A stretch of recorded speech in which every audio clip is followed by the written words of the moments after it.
What the referendum means for Capitol High is a chance for all of our students to have what they deserve, which is a new school, a new building, a new community, outside of a third floor of an elementary and a strip mall on the west side. We deserve to be all under one roof together as one community because we are one school.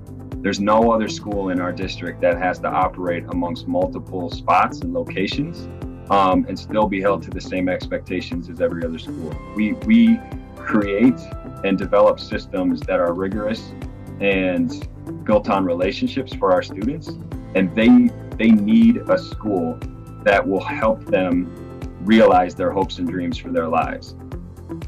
As the founding principal of Capitol High and as a career educator, I feel incredibly blessed and privileged to be able to continue to support the growth and development of this school.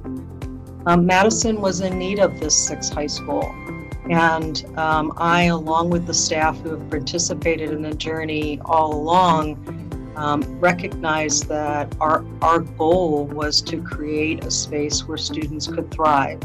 They weren't thriving in their other school environments, and for the most part, they weren't surviving either. So we wanted to be sure that we created a space where students were thriving by making sure that we created the conditions for relentless support, whether that was academic support or social emotional support, any kind of community partnership support. We wrap our arms around the whole child and the whole community. Supporting Capitol High is supporting a social justice and a racial justice movement in our society that is so critical. Again, 85% of our students, if not more, are youth of color. And I know that they in some ways feel marginalized by having to go to school on a third floor of an elementary or in a strip mall. But to have a home, to have a school, to have a place where they can say, that's where I go, that's my school. Come inside, let me show you the culinary arts kitchen or the science labs or the gym. That's something to be proud of. We want that for them. They want that for themselves. They want that for their future.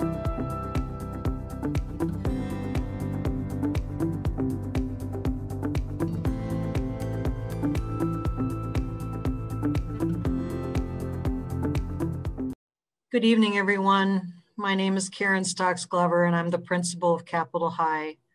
Thank you for joining us for this community session tonight on the Madison referendum. Capitol High is Madison's sixth high school. As indicated in the video that you just watched, we are located on two campuses, a strip mall on the west side and the third floor of an elementary. And in addition, Capitol High supports our students who are pregnant and parenting teens, also located in one of our local elementary schools. Our purpose tonight is to make sure that you have a clear understanding of the referendum and the questions that are being asked for us to consider in this November election, and also to answer any of the questions that you might have about Capitol High and our programming.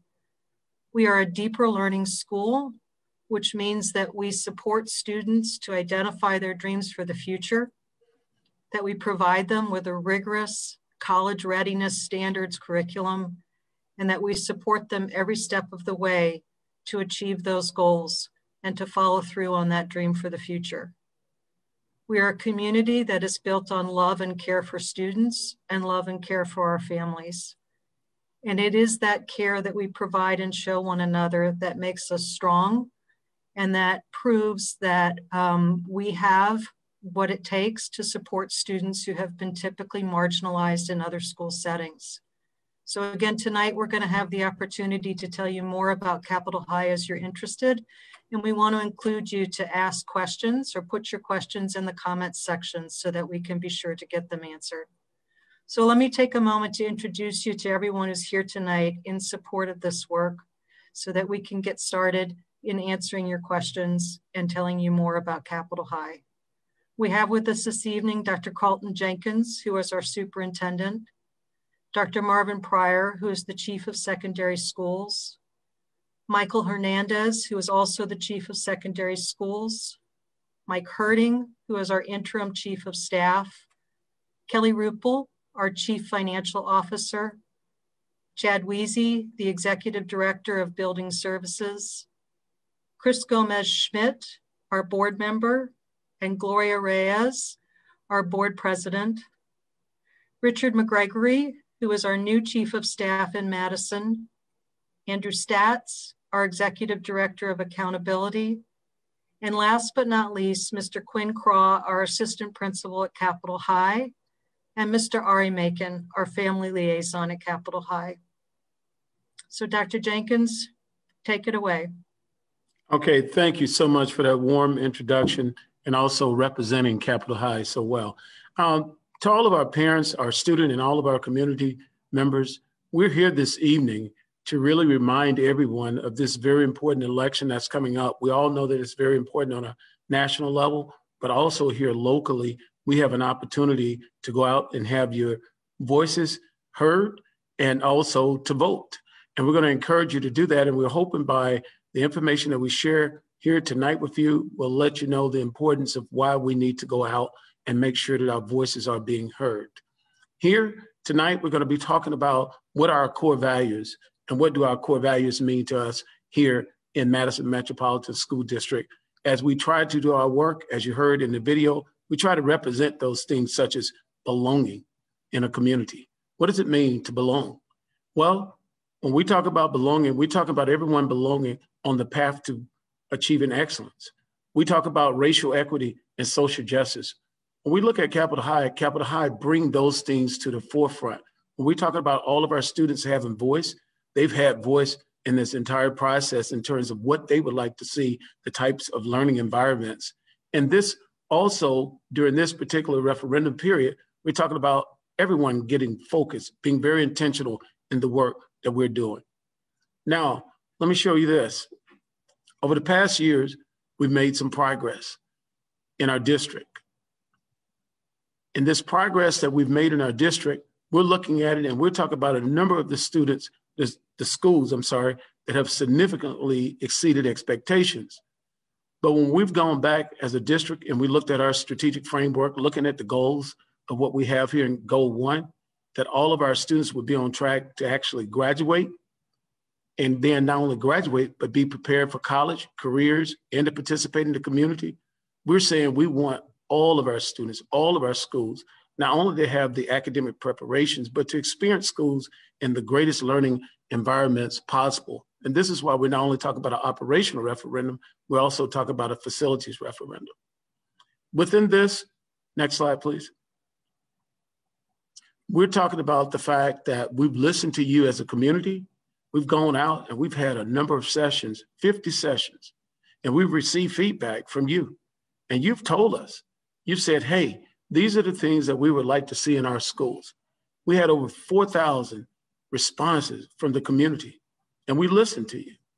And then we came back and we said, hey, this is how we need to move forward as a team and as a community for our students and for our staff in giving our children what they truly deserve here in Madison Metropolitan School District, and to also give our community what we have come to expect in everything that we do. At this particular time, we were saying, why now? And we've heard the questions. We've heard it coming from you. Why now? In the midst of COVID-19, we realize that some individuals are having very challenging times. And to be frank, all of us are having challenging times dealing with COVID-19, but some are having it just a little bit tougher than others when we talk about economically, when we talk about employment. We talk about just some of the daily stress that's happening in our lives with this unprecedented times, not only here in Madison or throughout the United States, but around the world. But we said, why now? Well, after listening to you, when we surveyed you, 82% of the people said, hey, this is the time to move forward with our referendum in the interest of all of our children. Even though we really honor those individuals who are having tough challenges at this time, the 18%, we realize that the 82%, sometimes we have to uplift others as we climb. So this is the time. This is the time to move forward in doing what's in the best interest of our entire community. With this particular referendum, on the operational side, we made sure that we're going to support our early literacy and beyond program. We're going to be focusing on the science of reading. we're going to be focusing on the fact that we need to close these achievement gaps, in particular for our students, the Black and the brown students that we have in our district, the special needs students, our ELL students. We need to make sure that we have the resources in place to support the students in the best way possible. From a facility side, when I look at this, I'm very proud as a superintendent that we took into account many things, all of our learners, our students who may be advanced learners, our students who may have an IEP at this time, our students who may have language challenges. And we thought about the entire community, the Black and the brown side of our community. We thought about the South side. When you look at this referendum, we spoke to the South side by putting an elementary, much needed elementary, over on the South side. When you look at this, our students who have an alternative path, like you just saw in the video, hey, we thought about all of our students. All students matters in this particular referendum. And I think the intentionality behind it, you will find it as you continue to ask questions and look at it, that we have really done a great job in terms of trying to speak to what we truly believe in our district. And I also tell you in Goal 2, when we say we want to have safe environments where students can thrive, staff can thrive, our parents and our community, we want to have the type of facilities and academics that support that. But even in our Goal 3, the strategic framework, we said we want to have an environment where Black children and youth excel, and all other students, but Black children, youth excel. This referendum helps us support this and stay on this path. Now, at this time, what I would like to do is to turn it over to two of our esteemed colleagues to go on with the questions. Kelly Rupa, would you start off, please? Absolutely. Thank you, Dr. Jenkins. As Dr. Jenkins just opened up this referendum conversation, we are excited to present to you on your November 3rd election ballot 2 referenda questions entirely designed to be interconnected and interwoven as it relates to supporting all students in the district. The first question that you would see on your ballot is an operating question, and I'll discuss that more right now, and Chad Weezy will come on in a minute to discuss question 2. So the first question of the referendum, the language on the ballot looks like this. Because the referendum is a legal document, it kind of sounds a little bit of legalese. So let me explain to you what exactly an operating referendum is. An operating referendum is when we go to the community and ask for your permission to increase property taxes above and beyond the state limit. There's a law in place which tells us the maximum amount we can increase property taxes each year. Unfortunately, when those decisions are made on a year-by-year basis at the state level, they're often driven by politics, and they're no longer attached to or driven by any actual data points like the inflation rate. So because of that, this current ask is an attempt to keep up with the expenses of the district and to ensure that we can support all students in the district that meet their needs in the programs of those students. So in the next slide, what you'll see is where would we intend to invest the revenue that we would be asking for your approval. We would invest in early literacy, focus on accelerating our reading scores at the early grades, which includes investing in an entirely new reading curriculum. It includes in professional development of our teachers related to the science of reading. It includes launching a full day 4K program, something that this district has been planning and looking forward to for years. In addition to that, we aim to have daily world language in our middle school, expand and advance our programming in arts, music, science, technology, while of course attracting and retaining the high quality teachers we need in our classroom. Our strategic equity projects, those that have shown clear proven data outcomes for students, such as the Early College STEM Academy and our restorative justice programs, would continue to be invested in and expanded so that more students can access those valuable programs. What we would be asking of you in this particular referendum question is $6 million in authority to increase the property taxes for this current year. $8 million for year 2, $9 million for year 3, and $10 million for year 4. It's a cumulative ask of $33 million. All of that does not go on the property taxes in year 1. It's an incremental increase over time. The very first year, which would be this January's upcoming property tax bill, the see $27 for every $100,000 in home value on your property tax bill. So if you owned a $300,000 home, which happens to be the average home right here in Madison right now, you would multiply 27 times 3. And that would be your year one property tax increase. As it accumulates over 4 years, that would accumulate $27 each year incrementally over the years. And the overall mill rate would look like a 96-cent mill rate increase. Which mill rate is your property taxes for every $1,000 in home value. And so that's how we kind of measure property taxes here in Madison, is at the mill rate.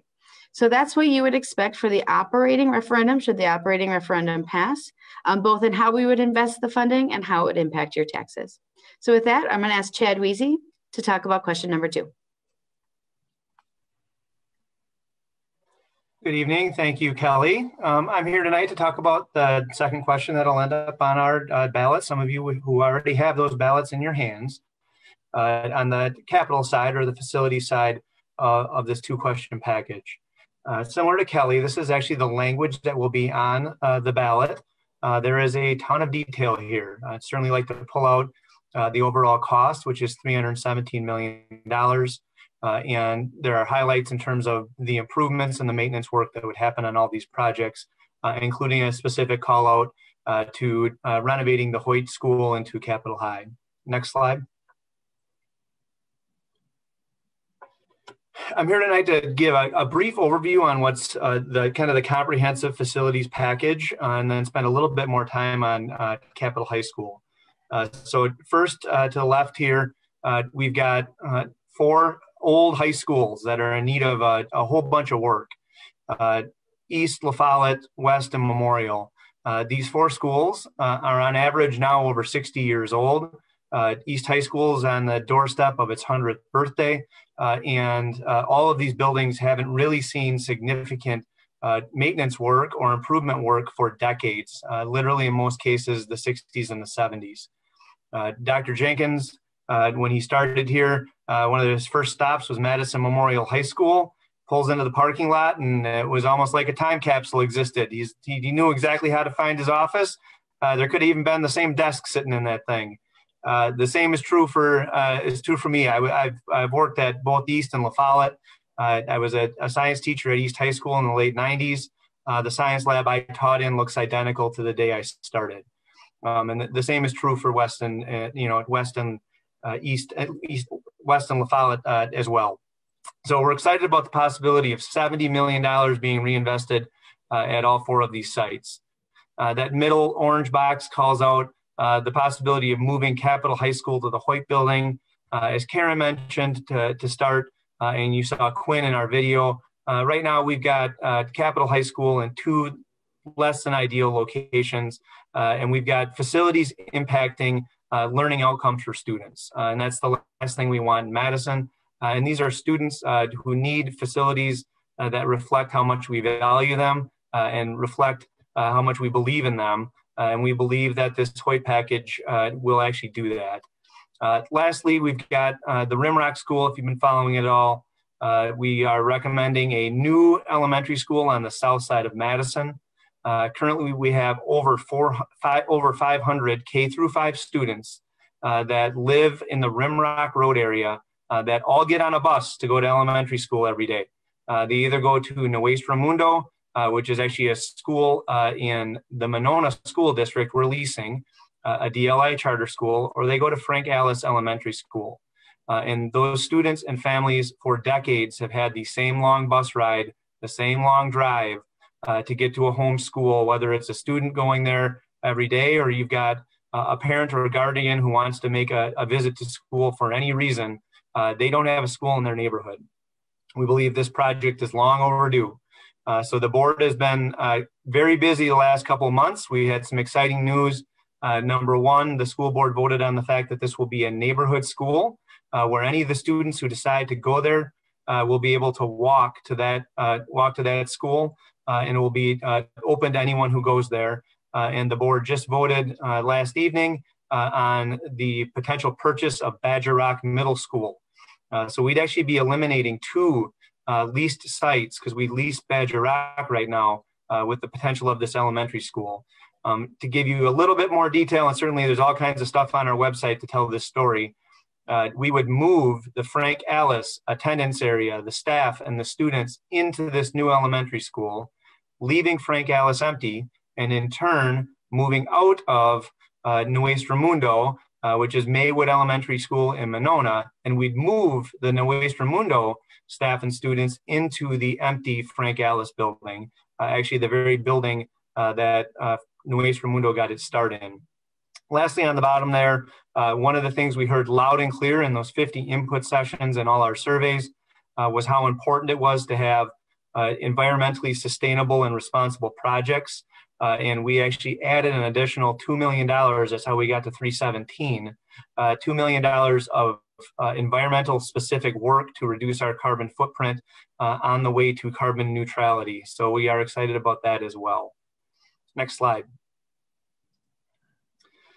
So I'm going to quickly talk about tax impact, and then I'm going to share my screen here and get into the specifics around what we're planning on or thinking we're going to do at the Hoyt building.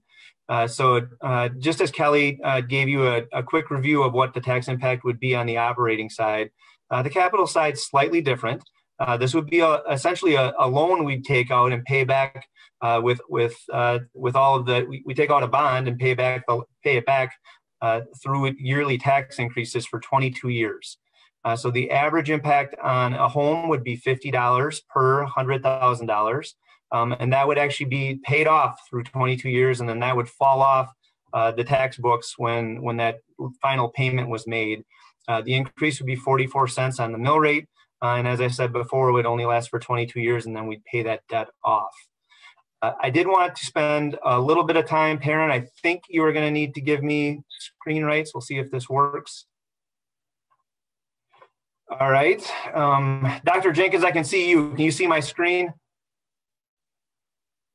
Okay, good deal. Yes, I can. I can see it. All right, perfect. Thank you. So I'm going to spend just a little bit of time talking through what we are thinking is possible at the Hoyt building. As we work through our plan to design kind of these schematic drawings, should be mentioned, we had numerous meetings with staff and a whole bunch of student input to come up with this plan. These are just ideas with rough cost estimates in terms of what's possible. We would spend almost a full year working with the Capitol High staff, student community, and the entire community around Hoyt to finalize these plans. These are just ideas right now, but we think there's great possibility in what we've drawn up here. So as I work my way through these plan sets, this is the top floor, which is kind of the ground level, if you're familiar with Hoyt, where the parking lot would be. And you can see that we've got a gym, as you heard on the introductory video, which I know Capitol High students are incredibly excited about. We've got a culinary space here. This is currently MSC, our office staff. This is quite a large space, and we plan on a commercial culinary kitchen that would go into the first floor. All of these CRs are classroom spaces that would allow for up to 300 students eventually at Capitol High School. The SAPAR program, which is for school-age parents, that's currently over in the Marquette Elementary School building, would make the move with Capitol High, and we're very excited about that as well. We've come up with a design that we'd actually provide a separate entrance for our SAPAR students and staff, and they would kind of come in that south side of the building there. We put a new corridor through that side, so they'd kind of have their own school within a school up on that top level. Also locker rooms around the gym. The one thing I wanted to make sure I called out, the only red box for any of our Hoyt neighbors who are wondering what the construction might look like, there will be actually very little new construction that will come through this project. All of it will be interior renovations. So this new red box is for an elevator to make sure that the building's fully accessible. This is probably a long time overdue at the Hoyt building. And then an all-gender restroom that we're actually going to put in all 3 levels of Hoyt. That's also something that currently doesn't exist.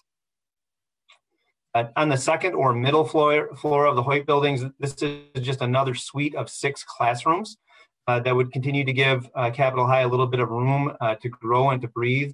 and individualize and kind of make sure that they've got classroom spaces to meet the needs of all of their instructional outcomes.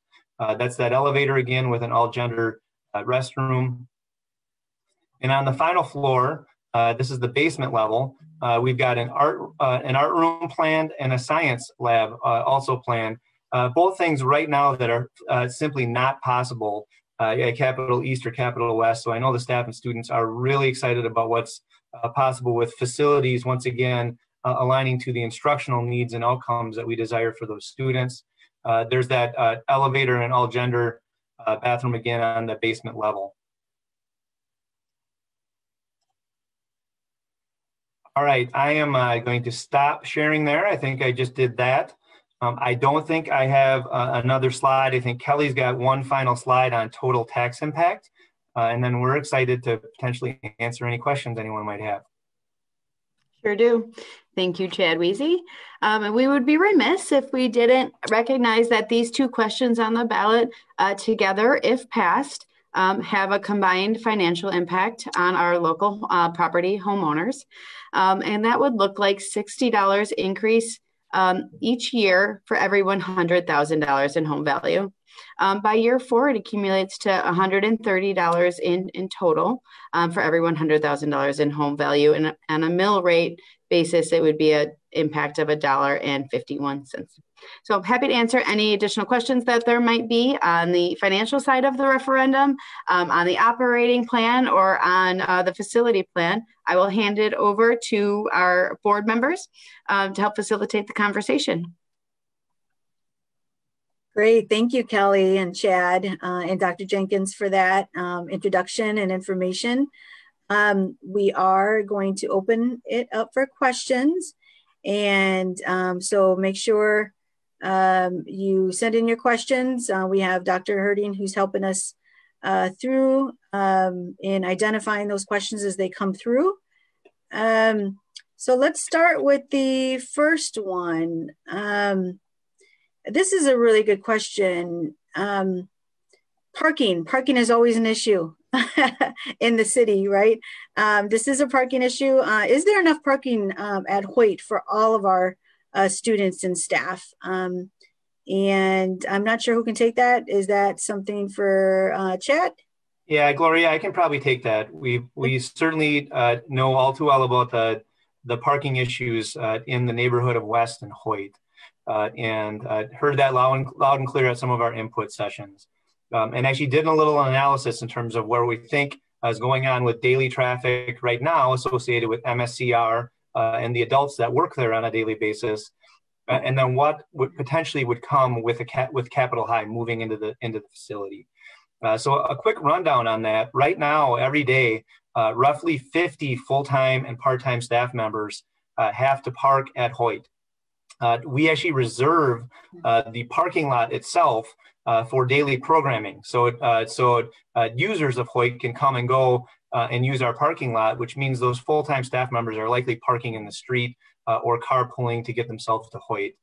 And on a daily basis right now, we have on a busy day at Hoyt, we have about 200 users that come in and out of that neighborhood to utilize the MSCR programming. So post-construction, when it turned into Capital High School, we would have about 43 adults, including SAPAR staff, that would need to park at Hoyt. So there'd actually be fewer adults that would need to utilize that building. And we worked with Karen and Quinn. They actually polled their own students.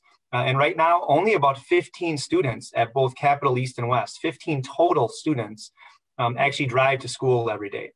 So we actually believe, if anything, the parking situation would get slightly better and certainly pale in comparison to what goes on every day at West High School when we fill that thing up with 250 staff members and 2,000 students. So if anything, we feel like it's actually a slight improvement around parking, if that helped, Gloria.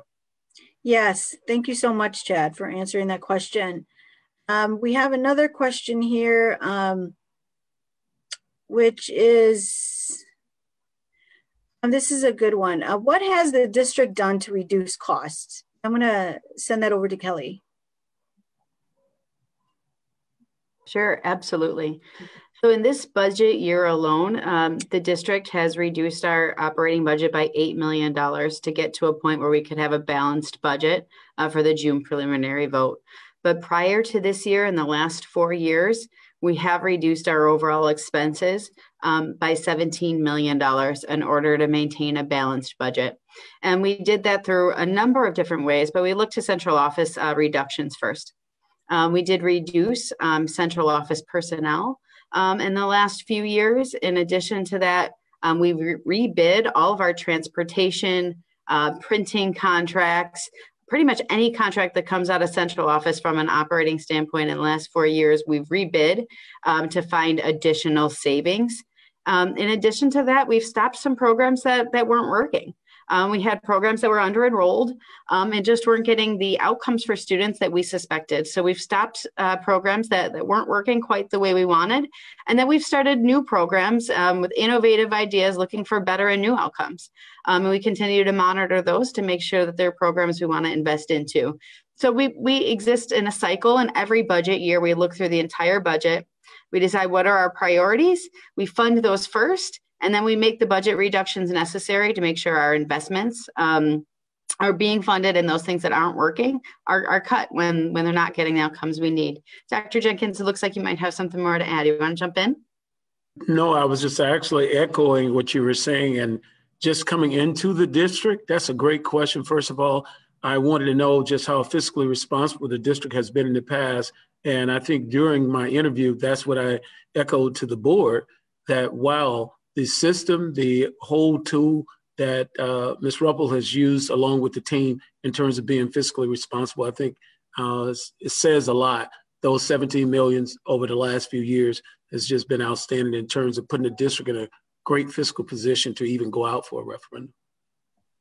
Yeah, thank you, Dr. Jenkins. I would agree. I think that our board has over the years really been critical and built some accountability in some of the decisions that we have made on the board level, being very focused on being fiscally responsible in our investments. And we are, the decision to go out to referenda was not a decision that we did lightly. It was a decision that we felt that we needed to do, and will continue to ensure that we are being fiscally responsible, reducing our costs even after the referenda is passed. And let's see if we have any other questions. Ms. Reyes, one yes. thing while we're speaking to that, Chad, could you also speak to within the referendum how we were looking to be fiscally responsible? Because we also heard from the community members about us being a little bit more green in what we were doing and some of the work that we've done to make sure that we're reducing costs that way as well. Yeah, Dr. Jenkins, I think on the facility side, I think this is actually kind of a two-tiered answer.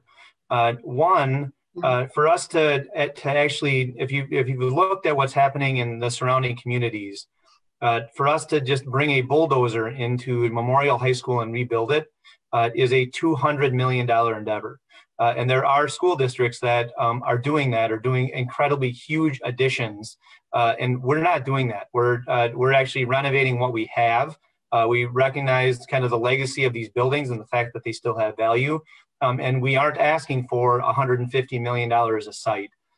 We understand that $70 million a site is a huge ask of our community.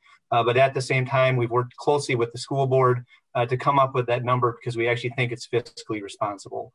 And two, these are incredibly old and inefficient dogs for us to run, period. If you've seen the pictures of the East Boiler Room, it looks like it's from the Titanic and was made about the same time. We have right now, we're running an original heating and cooling system at La Follette and Memorial. And you talk to the staff and students in those buildings, they can tell you how inefficient it is because they'll walk into a classroom that's 62 degrees in the winter and then go right next door and it's 83. And if you don't think that energy is flying out the door when we're running inefficient systems like that, you're wrong.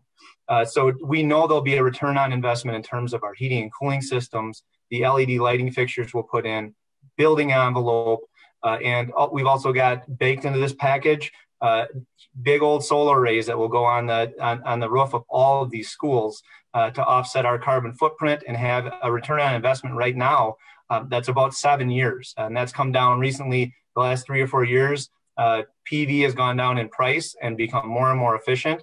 And who knows what this looks like in 3 years when we actually put them on the roof. The arrays could be bigger and they could be cheaper for us to put up.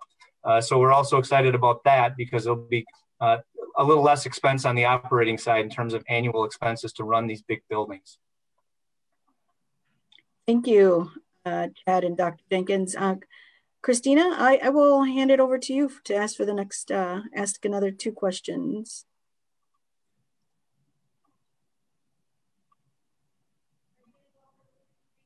You're on mute. I am on mute. Now I am here with you all. Hello. I'm happy to ask another question for the Capitol High staff here. Chad showed us the schematics of the building and talked us through a few of the things that the students would get to experience. Can you explain a little more what some of the exciting things that are going to happen for students in this new building? Sure, I'll start.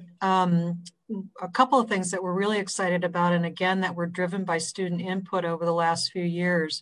One is the Culinary Arts Kitchen, which Chad showed us on the plans. And our students have said for a number of years that they are interested in careers in the culinary arts and continuing their educations in Madison College in the culinary arts. So providing that opportunity on site for our students is a great next step for us. And the building just situates itself really well for a culinary arts kitchen. So we're looking forward to that. In addition, Chad pointed out the opportunity to have science labs on site. We currently have 2 amazing science teachers who teach on these woeful little campuses in classrooms with sinks, who are more than excited to think about having an actual science lab. And interestingly, one of the things that they did this summer was they did their research on the fact that our students are interested in healthcare professions as well. And what that pathway through Madison College to healthway professions might look like for our students. And in recognizing that our students would benefit from being able to have chemistry taught to them on campus in a chemistry lab at Capitol High, with the goal of making sure that we support our students with that learning to get there.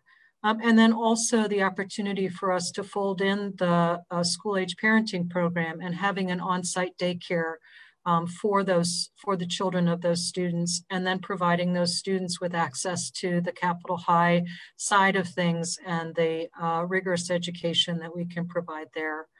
Mr. Crow, what else would you add? Well, I think my basketball team would be upset at me if I didn't mention like our basketball team. So I don't know if you can see our jerseys. And number 12, I know you know who you are. I know you're watching. And our students see themselves as student athletes as we prepare for college readiness. And the gym would just provide so much joy for our students and a nice place to get exercise and developing an emerging wellness curriculum that's led by our student services team. I would also go back to our science team for just a minute.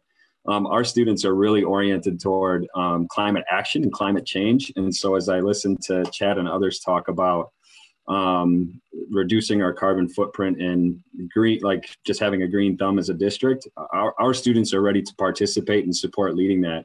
And a new building that's outfitted for that will give them a ton of opportunity to support that. I think I'm going to kick it over to Ari to lay out some of the ideas that he might have too for Hoyt and what you've heard from families and students. Ari? Hey, y'all. I think it'll definitely benefit our families not having to walk to the 3rd floor to, check in with their students or go to their student learning conferences. Also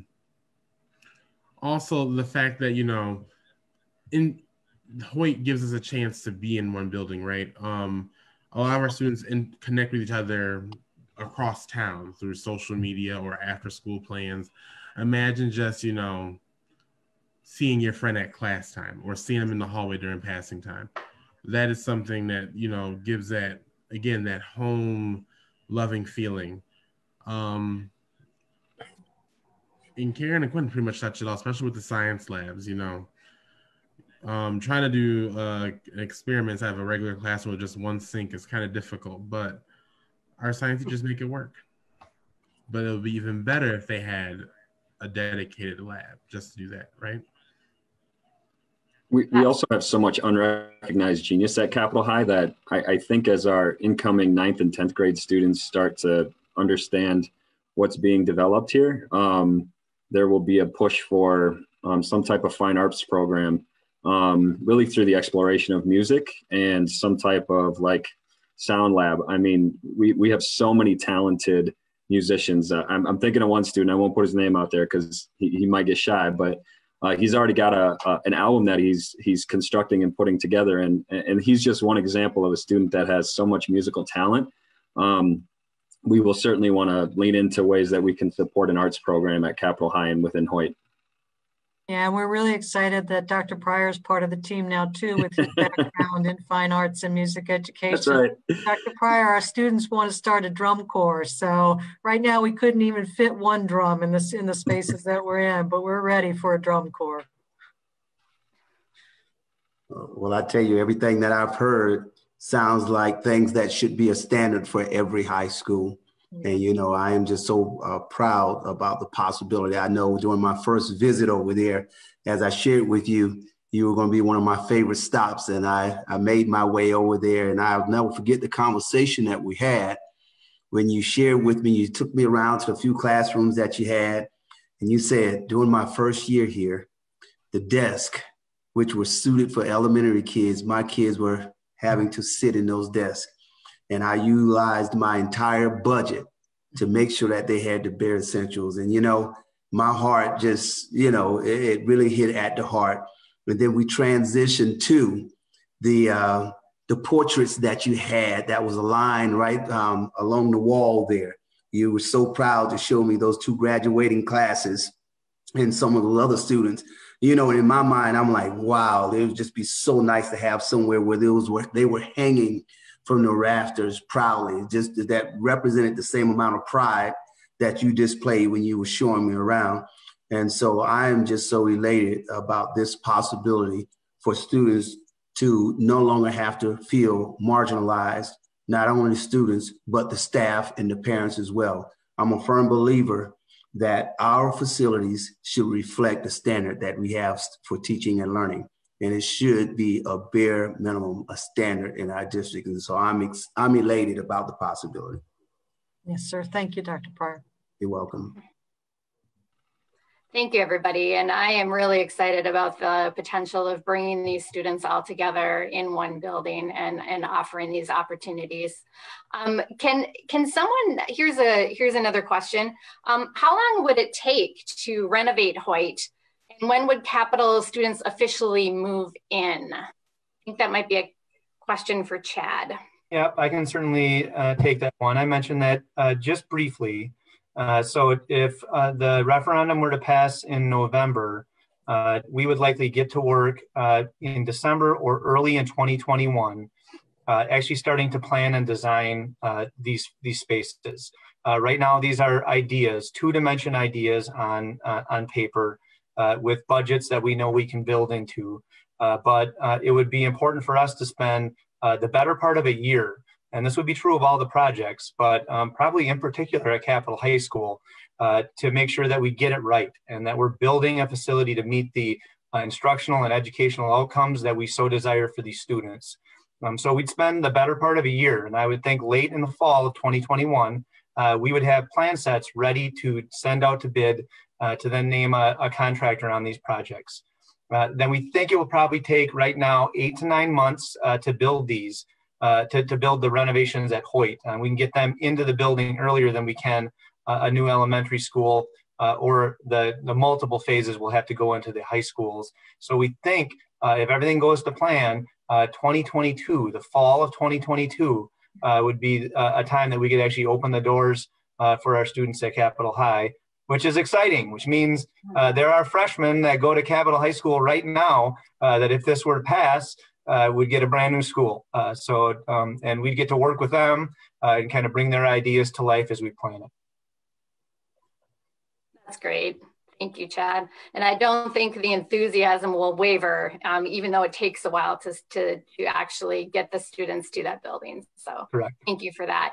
I'm going to pass it back over to Gloria for another couple of questions. Sure, thank you, Chris. So here's a question. This is a really good question, and what something the board talked about when we were making this decision. Wouldn't moving to one location mean some kids would have a much longer commute to school each day? And pass that over to Karen. Yeah, so we actually, Chad and I worked together on that last winter to do a good detailed map look at where our students were commuting from already. And the interesting thing about Capital is that we do draw students from all over the city. Students who choose to come to Capital are coming from the east side, the west side, the north side, and the south side. We also had an opportunity to think about what bus routes might look like and come up with a plan that would support our students to have some specific bus routes dedicated to them to get from transfer points to Capital. So in looking at all of that and thinking about the timing of that, also the start and end time of our school day, we're really confident that the commute time is not going to be any more than our students are already experiencing. So I'm really grateful to Chad for his leadership on that and for helping us to think strategically about how to get our students to school and using our Metro bus system and those transfer points to do it efficiently. All right, anybody else want to add anything to that? Gloria, the only thing I would add is that we actually think there's opportunity to again partner with the city. One of the very first routes that they have planned on their new rapid transit program is actually right down University Avenue.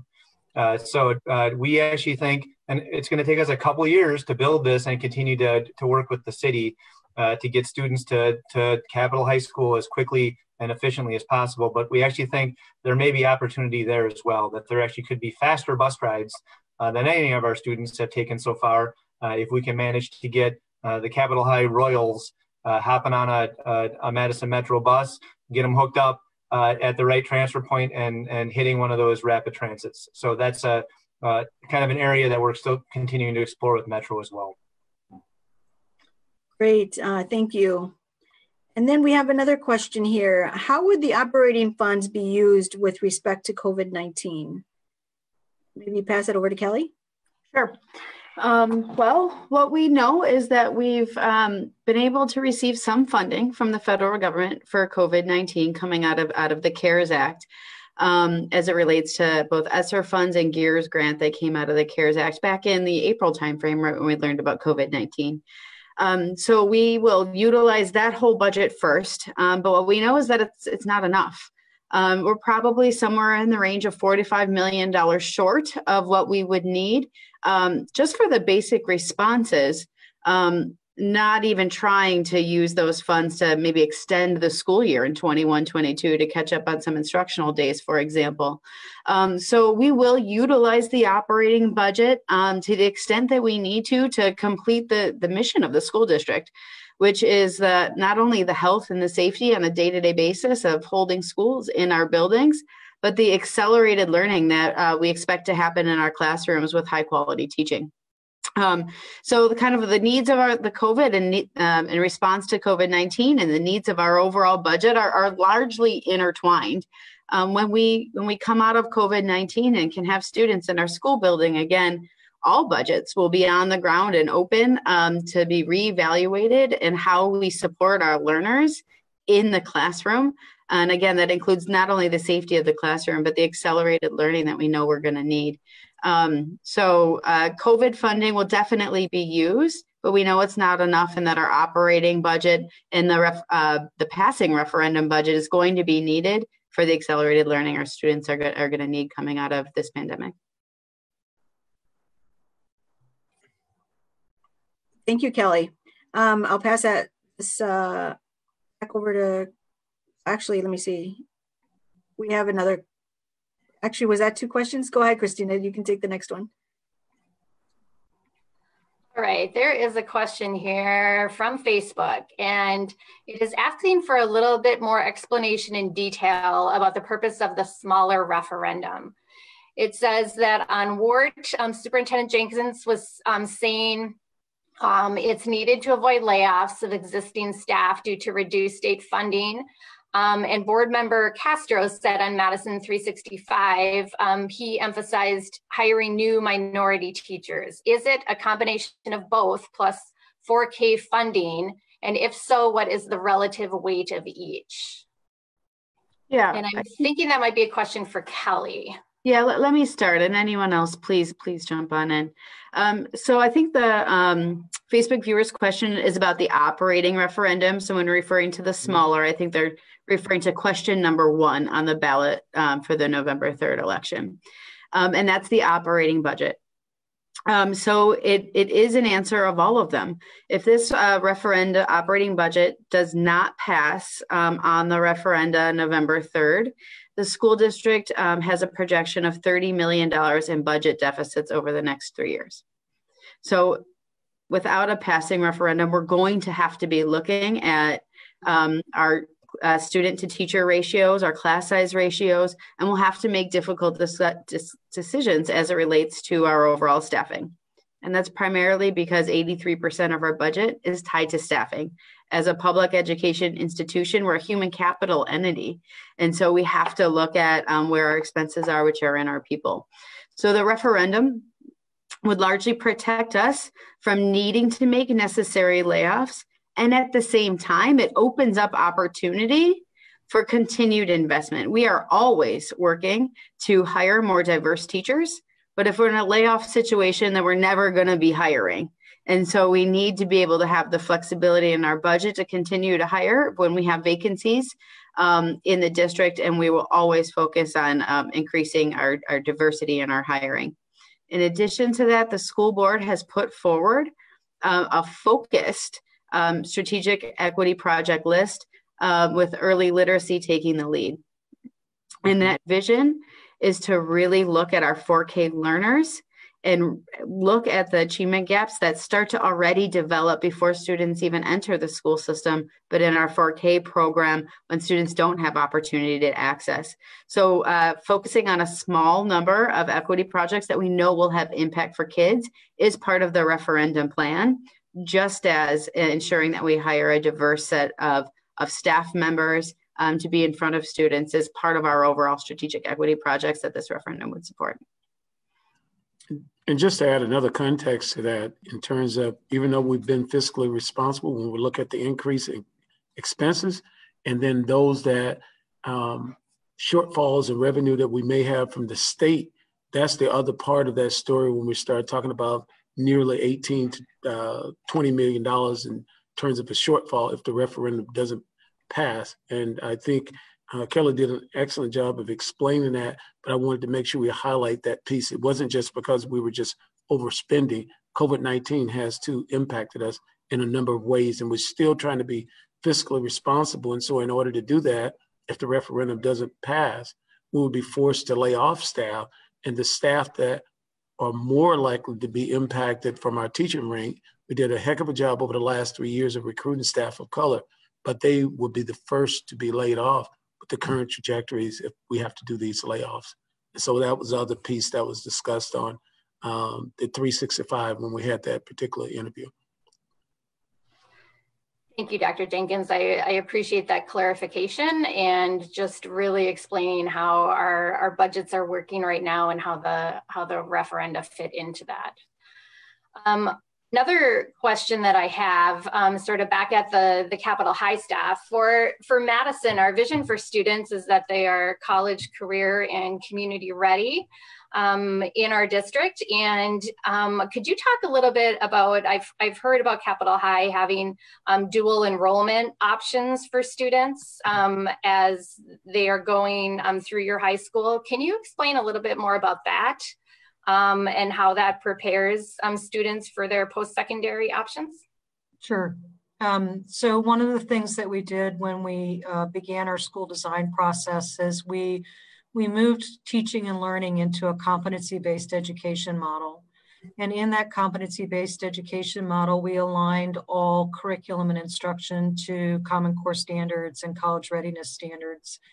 And over the course of the first 3 years of a student's education at Capitol High, they are focused on all the same courses that a student is experiencing in the larger high schools: an English course, a mathematics course, a science course, a social studies course.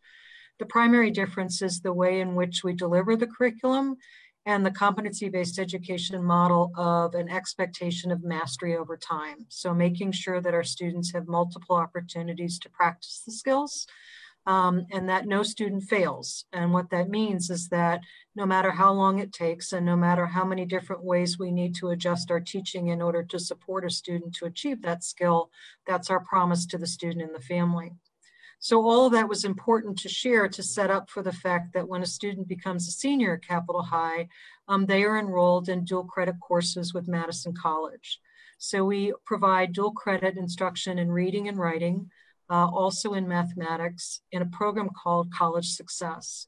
So a student can graduate from Capitol High with 12 Madison College credits, which they can immediately apply to enrollment if they choose to do so at Madison College. But the most important thing is that they have that college experience while they're still in high school. And for many of our students who haven't had the experience of finding success regularly in school, that progression from 9th grade to 12th grade, again, that culminates in that college experience is really important. And we find that our students are just that much more prepared. As a matter of fact, anecdotally, many of them come back to us and let us know that what happens when they get to the college courses at Madison College is that they find they are better prepared than some of their peers because of having had that instruction. And then just to add sort of, again, tangentially to the conversation that was just happening, we have a graduate from the class of 2020 who is now a part-time employee with us at Capitol High, and also a student at Madison College. So are really, again, committed to supporting our students on their pathway in all the ways that we know how. And when they graduate, they're still a Royal. Once a Royal, always a Royal. Thanks, Karen. Great. Sorry, I'm sorry, go ahead. No, that's okay. I will take the next question here that we have. Would MSCR classes still be able to happen outside of school hours in the Hoyt building? And Mike Herding, can you take that? Sure. The answer to that question is yes. And one of the great things about Madison is our schools are really used by the public. Almost every one of our schools has evening permits. So our buildings are literally used almost around the clock, especially at the high schools. So as we were planning this, of course, we would still maintain classes at Hoyt. In fact, with the facilities renovation, it's likely we could offer some classes in other areas due to the remodeling. And we have taken into account in all of our referendum plans community use of the building. So yes, the short answer is we still will have classes available for MSCR outside of school hours. Kelly, can you add anything to that one? Yeah, I would say in addition to offering classes at Hoyt before or after school, we're excited to look for some new central space for MSCR. Hoyt School was built for that. It was built as a school. It wasn't kind of built for the kind of community-based programming that MSCR does. So we're also excited to look for a home for MSCR that is built for them and built for the great community programming that MSCR provides. So we really think MSCR is going to come out of this kind of stronger with even more programming available to the public across the city, kind of not just at the Hoyt location that exists today. Can I add a word about our Capitol High students and their excitement to work with our community? So many of our students too want to partner with the community and think about ways in which they can show up and partner to lead workshops or to join any of our community members after school hours. Again, Karen alluded to this earlier. We have a unique schedule in which our students start school at 9 o'clock and end around 2 p.m. And that's designed specifically to meet our students' needs to go to work or to support their families.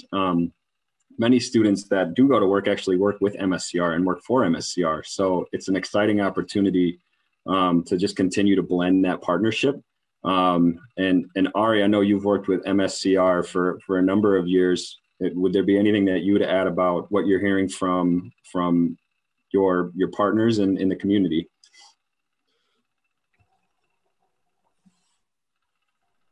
Quinn, just to clarify, you're asking about like the Capitol High structure and it's going to Hoyt. Well, let you know the truth. A lot of people are like still kind of confused, but the people who do get it, they're really excited. They're excited to know that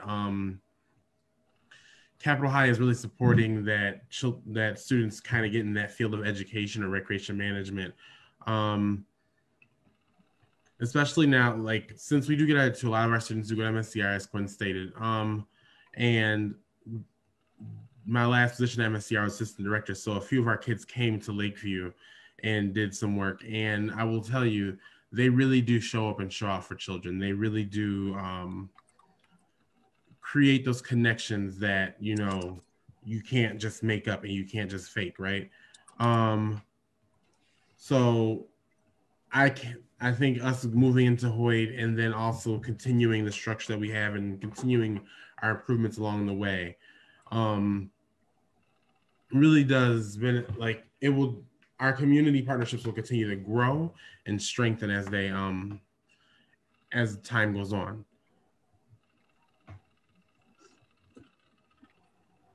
Great, thank you, Ari.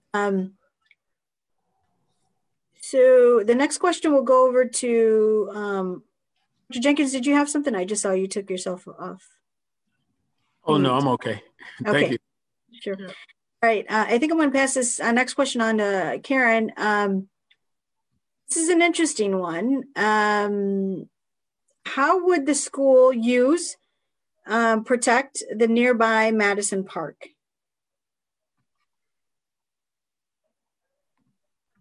Yeah, that was a question that came up in some of our pre-COVID community sessions as well. And one of the things that we know is that park really is a special place, sort of nestled right there in the city.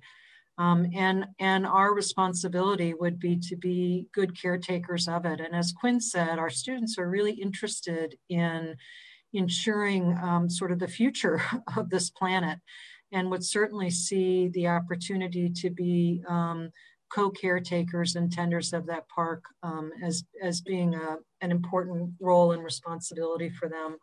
I think also the park provides us with an opportunity just to have, again, spaces for celebration with the community, not only spaces for our students to engage in outdoor activities, but spaces for us to have those celebrations with the Hoyt community. And with that culinary arts kitchen, our desire to break bread together, to make food, to have a barbecue outside, to engage in some yard games, all those things are part of our vision, and caring for that park would certainly be a part of it. Quinn, would you add anything else to that? I think it would also be an opportunity for our students to continue to expand any athletics programs and thinking about ways in which we can continue to diversify that. I think what the community should know is that so many of our students that do want to participate in after-school activities will go back to the nearest high school or their home high school, if you will. And that's an extra burden on our students. And they've articulated and told us that as we continue to develop this vision for this school, expanding our extracurricular activities are very important to them, so that they can continue to show off their skills and their hopes and their dreams and their passions in different ways. And the park would certainly be a part of how they could do that. Great, thank you, Karen and Quinn. And then just as a reminder that most of our schools are next to a park of some sort. either right next door or half a block away. I think most of our schools have parks nearby. And so it's really an asset for our students and our school community. Next question is, how do students get enrolled at Capital from other 4 large high schools? Maybe Mike Hernandez, can you answer that question? Sure. It's been unique to see, and it's been fun to watch how it's evolved. But Karen and Quinn, they have put together a very nice opportunities at Capital East and West. Our counselors at the comprehensive schools will speak to students and see if there's any interest in. Sometimes the comprehensive setting isn't for everybody. And so they're able to go over and visit. There's an interview process, and then the students are able to visit. The neat thing on this is one of the biggest attractions to it is the immediate feel of close family. You walk into the Capital West, as we had mentioned, a former storefront. Probably the size of a kitchen is the hallway. And between passing periods, I've been there plenty of times with Quinn, and he's talking to every student, interacting with them, joking with them, talking about whether it's the basketball team or whatnot. When I'm at Capital East, there's a long hallway. Students, it has a ton of energy. But when students come in, I was more familiar with the Capital East because there were some of my former students. And there was just an absolute love and pride of being in that building. I spoke to many of them, and they are the recruiting tools. They speak to their peers, and they talk about the experiences of making the honor roll, and then speaking about how prideful they were, and all of the teachers know this. That's how students are I would say recruited, but are attracted to the Capital, is because it's just a really home feel.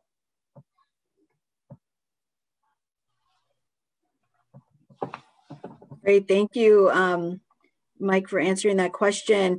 And then I just want to highlight that we do have some shout outs here. We have some of our alum who are watching us today.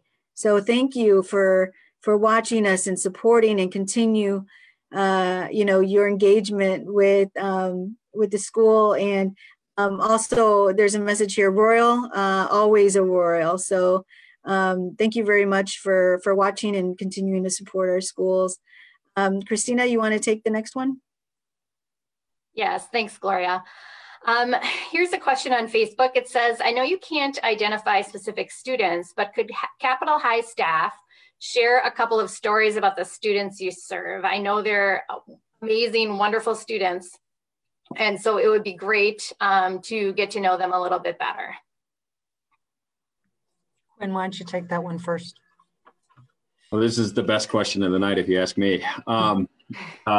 Well, first, Gloria, I've got to build on what you said. So our alums watching, you are coming to Hoyt with us, and that first party that we get to throw, you will have that invitation, and we will find you, and you will be a part of the celebration that is sure to go on for more than just one night. I am immediately drawn to the story of one student who recently graduated and is now at a 4-year university, and her and I got to meet last year, and she was often reminding me of being myself and thinking about who I was as I got to know the Capital High community. And she always challenged me in my thinking as I was learning in my first year of being a part of the Capital High community. And when we finally got time to sit down and have a conversation, I tried to really just learn about her story. And that's the way that we go about things at Capital High, is centering the student's story. And it took multiple times to continue to understand her hopes and dreams. But what it really took away from that, and what still resonates with me today, is that she was unhappy with the way that she was experiencing her education. not because of anything that she could put one finger toward. She liked staff at her former school, and she felt like, there were things that she liked. But when she came to Capital, and I think Mike Hernandez alluded to this too, she immediately felt that family connection, and she felt seen, and she felt safe, she felt heard, and she felt loved. And so our school design is intended to do that. She graduated with a GPA that she was very proud of, above a 3.0. I think it was a 3.27 when all said was done. When all was said and done, they got into a four-year university, and the rest is history. We still get pictures and calls for care packages, which we are happy to still stay connected to. And so it's just one example. Karen, I know you've got multiple in your mind too. Yeah, actually, I think if I could, I would piggyback on that by speaking about the parents and the families that we meet in the process of a student choosing Capital High. So often I meet parents or hear from parents who are at a loss as to how to support their student to stay on track to graduation, and how to support their student to really dream big, to go on and have that opportunity for a college education or a very strong career pathway if that's their next stop. And it's in those opportunities to talk with the parents that, quite honestly, I learned how to be a better principal. Because when you're sitting with a parent and they're telling you that all they want is the best for their child, and there's no question about it, and they're looking to you to provide that best, then that just gets me up and out of bed every day to do my job and to do it well. So the parents and the students entrust us to support them to find their future. And like I said, it's a privilege to get up every morning and do that work. Thanks, Karen. I have a question for you, sort of building off of that. The parents and the students are one part of a school community, but also the staff. And I was able to jump into a staff meeting just as you were beginning the school year, and it's been a few weeks now. And so there was just an incredible amount of enthusiasm from the staff about starting the school year. And so I'm kind of wondering how it's going. This is the most unusual school year for everyone, and just would like to know how you guys are doing and how the students are doing and the staff. Yes, so Ari, I'm wondering if you would be willing to start answering that one first, since you are a member of the staff with your two principals here. I'm not gonna lie, I did feel that coming. I felt it coming right away. And I started forming the answer as soon as I started hearing Chris talk about it. In all honesty, education is a very stressful and gray area job. You come into a place and you can expect something, but it's something totally different, whether it's good or bad. And I would say, as a staff, the one thing that we hold to ourselves at Capital is that we can be ourselves with each other, right? When we start our Wednesday PDs, or when we start any PD, it's always started with a group of people together laughing, conversing, talking about, whether it's, what we did this weekend to, my dream of retiring in 2 years and sipping coffee on someone else's porch. And along with that, we come ready to focus on our students. We come ready to dig deep into the whole student and show them love from a genuine point of view, right? And I only can attest to that for Capital High. I don't know about any other school and how they do it, but I know at Capital High, everything we do is rooted in love and student story. And we try to make sure that, our students are taken care of, and then we are also taking care of ourselves, right? Because we all know that we can't take care of our students if we're not taken care of. So I would say from my point of view, and I'm speaking from my point of view, as stressful as the start of the school year is, and that's for any year, right? Especially during COVID times, it still feels good to be at work. It feels good to, connect with each other and connect with our students, and, knowing that we can be unapologetically ourselves without having to, put on some sort of facade. Chris, thank you, Ari. And Chris, I would add that when you're designing a school from the ground up, when you're bold enough to say we're going to be the 6th high school in Madison, and you go about designing a school because you know that some of the traditional ways of teaching and learning haven't suited the needs of the students, you have to rally a staff together to be risk takers, to be creative innovators, to be courageous, excuse me, in their decision making, in their classrooms.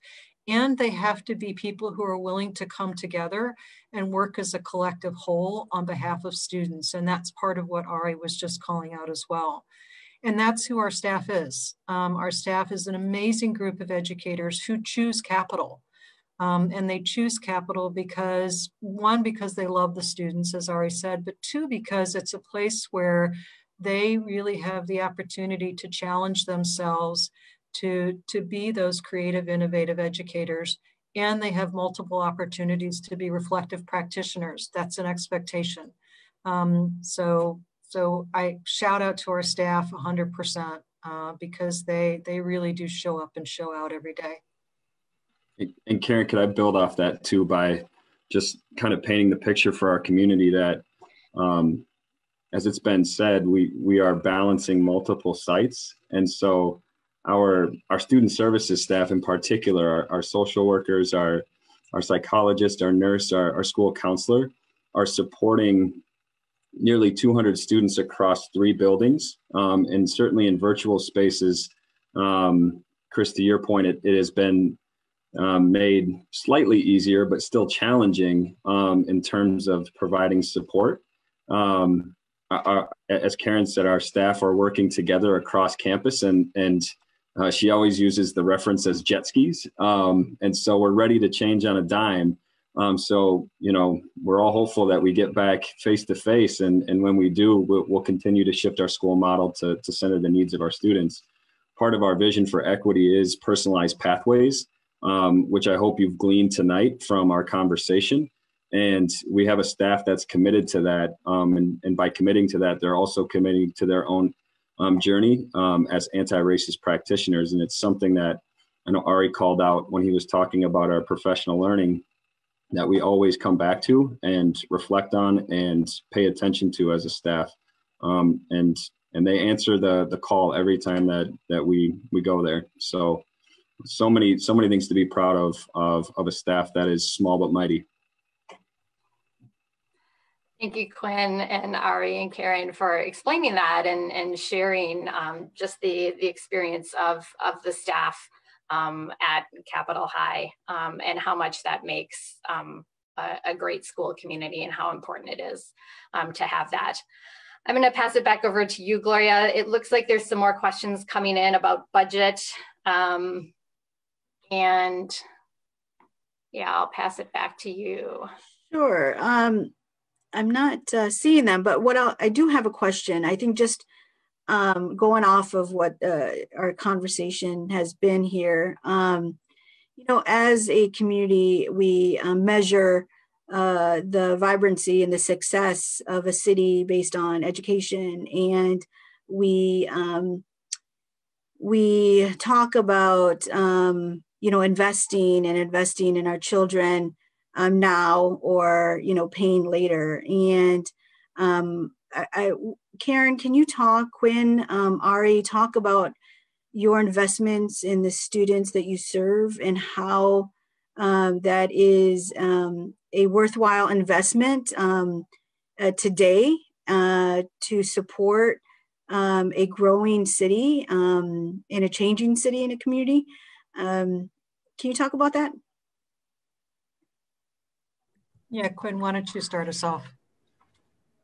Gloria, 2 things come to mind for me. The first is through our admissions process and the growing interest in Capital High. Our enrollment is, when we factor in our SAPAR program for parenting and pregnant teenagers, is above 180 students, and it's incrementally increased over the last 3 years. And I think that's in part because our students and our families see this as a choice, and a very viable choice, to leave with a high school diploma that prepares them for college and career readiness. That's an invaluable investment. We have two universities, two colleges within this city that we certainly are interested in emerging and growing partnerships with, in Madison College and UW-Madison.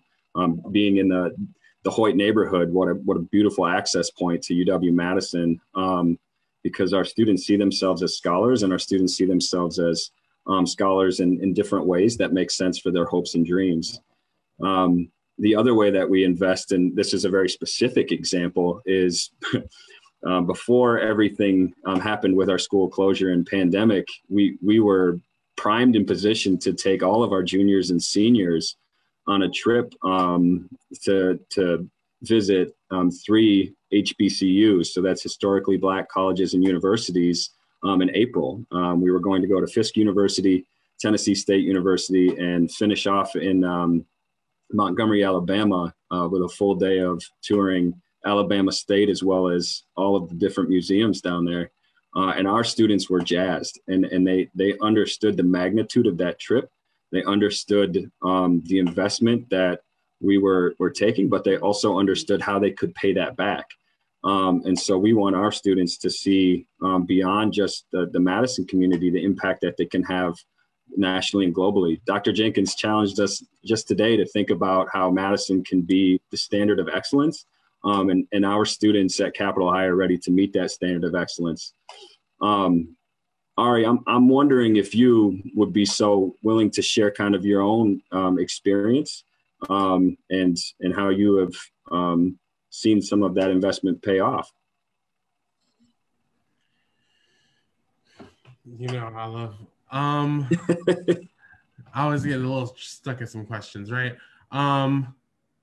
Let's just start off with the first investment is them, like I always tell people, them showing up and showing out, you know, that, you know, as Karen and Quinn stated before, Capitol High is their choice. Capitol High is their choice to invest in themselves, the choice to, you know, an option that they sit there and they say to themselves, you know, I'm not getting what I need here and I need to do something different, right? So when I see that investment pay off, I see it as them when they come to school and learn, or when they come to school and seek for support staff and trust them with information about their lives, or like helping them guide through their problems, right? I also see it when they're, you know, connecting with principals or joining, you know, extracurricular activities that we have within our school time together. Going to work. One other way of seeing it pay off is in previous years, when post-COVID, we had a mentoring program and students would have the option to go mentor younger children and, you know, help them with homework, schoolwork, talk about life again, or, you know, just coach through social, emotional issues that, you know, whatever that case may be. And just watching all of our students do so well and engaging in that is just another way of seeing them just give out to the community what they have taken in, right? I can go on and on about this. Karen, do you have any? I think the one thing that I would add in terms of Capitol High students being connected to the community and our investment in them as an investment in the community is that we know anecdotally that probably 75%, if not more, of our juniors and seniors are working at least 20 hours a week. Some of them are working full time. Many of them are wage earners in their households. And actually post-COVID, in this current state that we're in, we know that that's even more the case for many of our students, that they are wage earners in their households, because they are reaching out to us to make sure that they can adjust their schedules and work with us through virtual learning to make sure that they stay on track to graduation and with their goals. So our students are working in our greater Madison community on a regular basis. They are providing a service, often through food service or retail, but they are providing a service to this community each and every day. And they are going to school, and they are doing college courses as seniors. And we wrap our arms around them and do everything that we can to support them to be successful with that. But they are likely adults who are going to stay in Madison. And so Madison wants to and needs to wrap its arms around them too. And we are excited for all the ways that we can partner with people to do that. Thank you, Karen, Quinn, and Aria. I mean, I think, just ending on that note, Karen, with that question about wrapping ourselves around our students is definitely something I just love that Capital does that, and many of our other schools really looking at the child's education in a very holistic way. And the key thing is our community also needs to step up and wrap ourselves around our students within the community for them to continue to grow and invest in them to be productive citizens, for residents in our community, so that they can come back and invest in our community for the future generation. So thank you for that. It is 6:24. Christina, I'll pass it back to you. Then I'm muted again. Okay, I'm back with you all. I think we have time for one quick wrap-up question. I guess this is back to probably Kelly and Chad. Why is this the right time for taxpayers to support a referendum, which includes our Capitol High project? I can certainly get started, and then maybe Kelly can wrap it up with the finances. On my end, as far as actually building these projects, it's our belief, and we've signed on with Findorff as a construction manager, and work closely with them on what kind of the 2 or 3 year window here looks like for actually commercial K-12 construction like this. We have many very large projects in Dane County wrapping up. And we believe that there's a potential of a downturn in the economy as far as people building new giant buildings related to COVID, and the niche around actually building schools. We believe there's going to be an available workforce that would provide a competitive bidding environment that people will be ready and hungry for work. So that's a good thing. You always want to be able to build when you can have multiple people give you fair pricing on your projects. The other thing, I guess 2 other points I'd like to make before I turn it over to Kelly. We're excited about the fact that we will put thousands of people to work through building these projects. Many people working in our community that will be able to build the very schools in the community that they live in. And we're excited about that'll be 2 or 3 years of work of putting people into our building these projects. And lastly, at least in my world, I know the time's right. We have an incredibly limited budget year in and year out. We stretch the money I get to manage my budget to keep our buildings up and running and make sure that they're the very best they can be with the resources we have. But we are limping these buildings along, and the time is now. We've certainly we're well beyond useful life of many of the things we're running in these facilities, and the time is now for us to get them where they need to be in 21st century standards. I think Kelly probably has a thing or two to add in terms of what it'll actually look like to borrow this money. Yeah, for sure. On the facility side, in addition to what Chad mentioned, it will likely never be cheaper to put out a bond for the facilities work than it is today. The Board of Education just put out a short-term bond, which we do every single year as part of our operating budget, and we received a 0.2% interest rate on that bond. The school district hasn't seen that, I don't know if ever.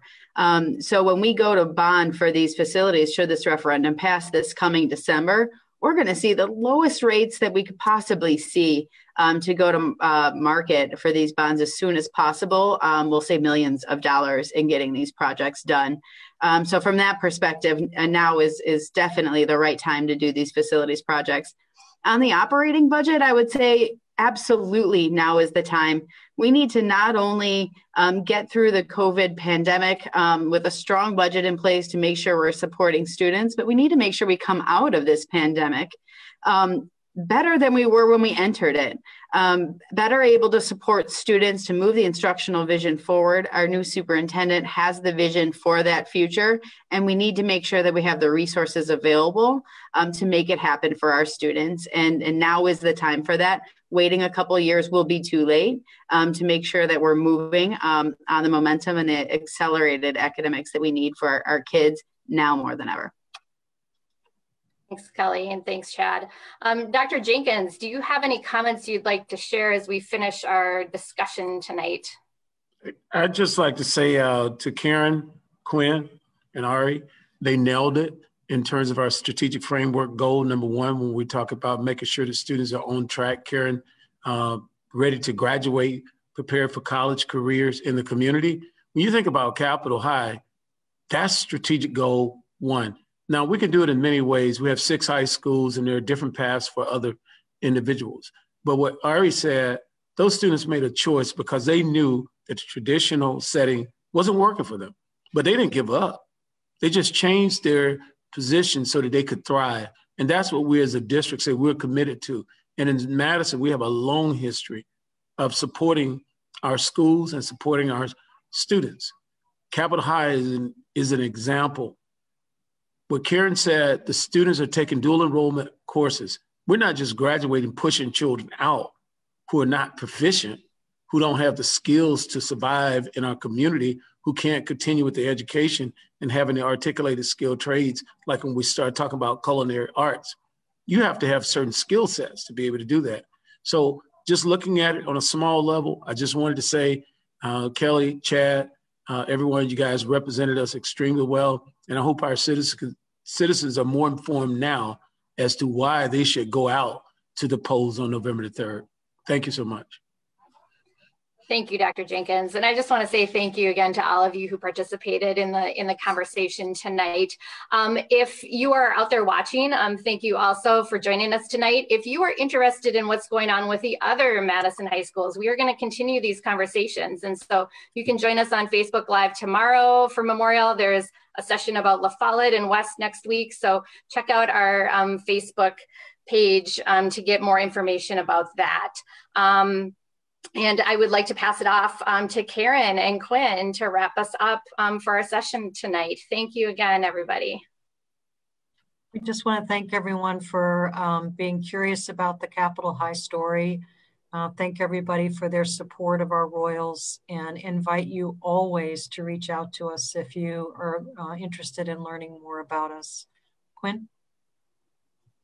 If our students were standing behind me, they would be in one big chorus saying, "We're ready. We are ready." So Madison, thank you. And on behalf of our students and staff, thank you.